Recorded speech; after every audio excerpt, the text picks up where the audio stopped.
This is my recap of the Real Housewives of Beverly Hills, Season 4, Episode 19, Are You My Friend? And this is the season finale. And I'm thrilled because I am just emotionally over this show. It's been just really exhausting. And it's been but 4 or 5 weeks of the same fight. Pretty much know their content. All day on Twitter. I just think everyone's kind of ready to move on and have some fun, lighthearted stuff. This entire episode pretty much consists of the Beverly Hills 100-year party.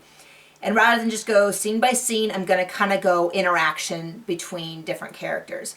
So I'll start off with Carlton and Brandi. So Brandi comes in and is like, oh, you've been manipulated by Lisa and all this to Carlton, which is surprising because I think Carlton's kind of proven, if nothing else, that she's pretty strong and she doesn't have a problem disagreeing with you about what she thinks of someone.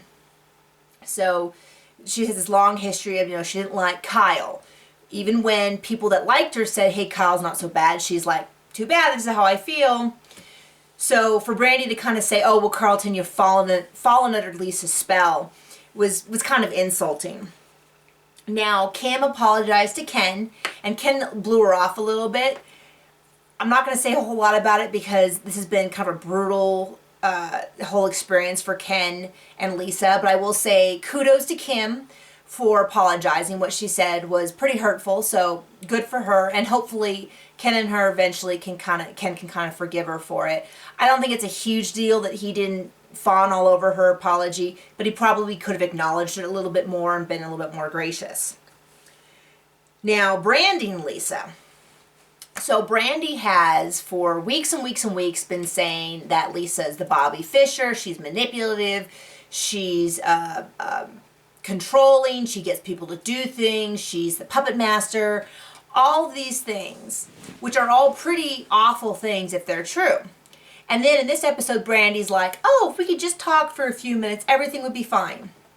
Well, you can't have it both ways. Either Lisa's this horrible, awful person you've been saying she is, or it's something that can be settled easily. You don't get both. And she's clearly trying to, I think it's pretty clear that this is a plan on her part. She's been saying, like, this wasn't a gang up on Lisa. Everyone had their individual problems. And yet somehow Brandi's had conversations with every single person about their individual problems. She's gone and she's fanned the fire of everyone's issues with Lisa. And then they've all sort of, come down on her at the same time for all their issues at once, like an intervention for how awful she is. And of course, Lisa has no idea. So I'm not buying that. I'm going to combine that with the fact that during the fight, Brandi said, I don't care how you feel. This is about me.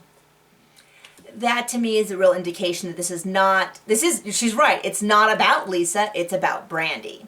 Because my friends, like if I had a friend who I spent a ton of time with for several years, who took me into their house and took care of me and all that, I would care about their feelings. I might be mad, but I would still kind of care that they were hurting as well. And my goal would be to fix the friendship.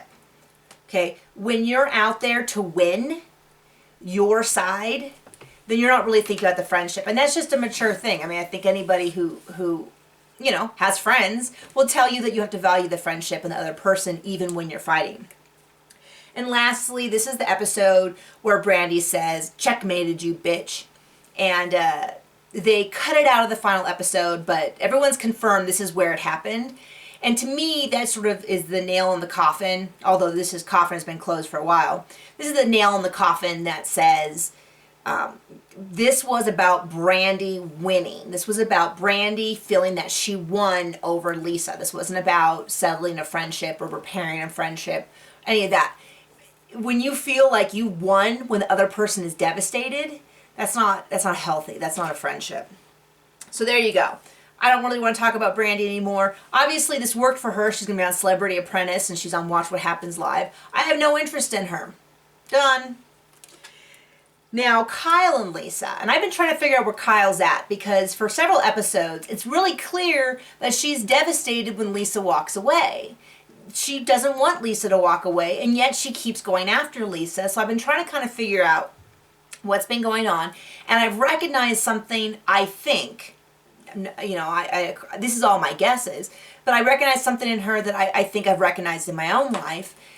when I was younger, which is there's always everyone loves to have people tell them, I'm so sorry, I was wrong, I want to make it up to you. I mean, right? Like if you get into a fight and you're the wounded one and people have to make it up to you, it does sort of give you some pleasure. You kind of like to be told that you're right and everyone else is wrong and all that.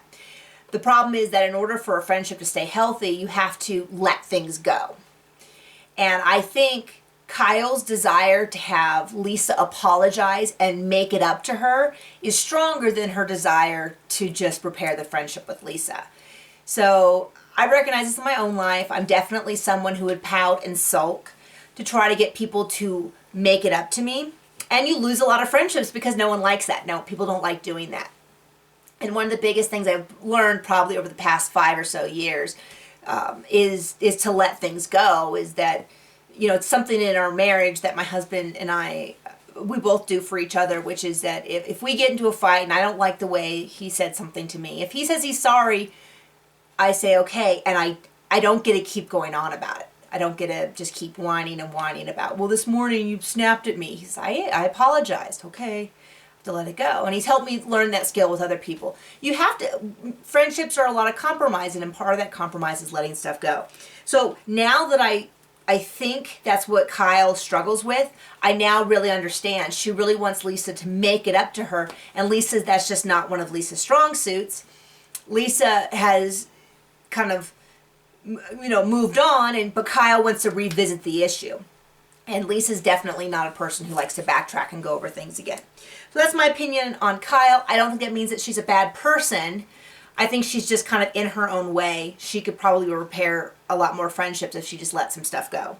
So that's my opinion on Kyle. And the last one is Yolanda. And I like Yolanda a lot. I used to like her a lot more. And unfortunately, I've seen some things in her that makes me a little sad because I think I like her less. And the thing I've noticed with Yolanda is when Ken and Lisa came in, Ken is upset for his wife. His wife has been very badly hurt by many of her friends. And, you know, as sort of her protector, not necessarily in the he's a man, he's in charge of her, but in your, you know, this is your partner and you want to take care of them sort of way. He's unhappy with these women. So when he sees all the women, he sort of is like, and wanders off because he's mad.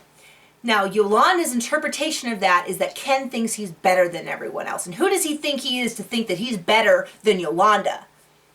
You know, no one treats Yolanda that way.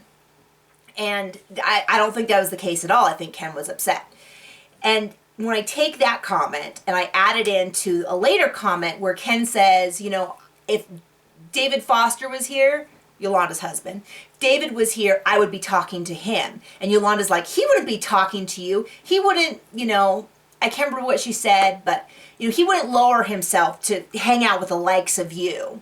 Basically, she thinks David and her are better than everyone else. And for me, those two comments combined make me realize that is really how she sees herself. She sees herself as the most important housewife. Her and her husband are the best, and they don't need to be lowered to these other people's standard.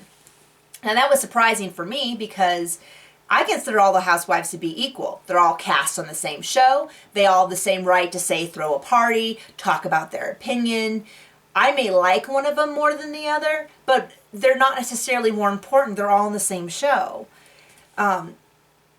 So I was kind of surprised to realize, I think it really solidified that she really thinks she's better. Her and David are better and more important, and they shouldn't have to be around these other people. And I think the reason that disappointed me so much is that I would like to think that if I met these people, they would like me and we would sit and talk. Well, if Yolanda and David Foster are too important for Ken and Lisa Vanderpump, then they're certainly too important for little old me and my husband. And that's just kind of sad because I don't want to, you know, I don't want to think that people would look down on me for who I am and just for being not them. So anyway, I know this is way too in depth, but that's kind of the point of these recaps and interpretations. So the season is more or less over. I am ready for some good, lighthearted fun. I'm sure you are as well. See you at the reunion.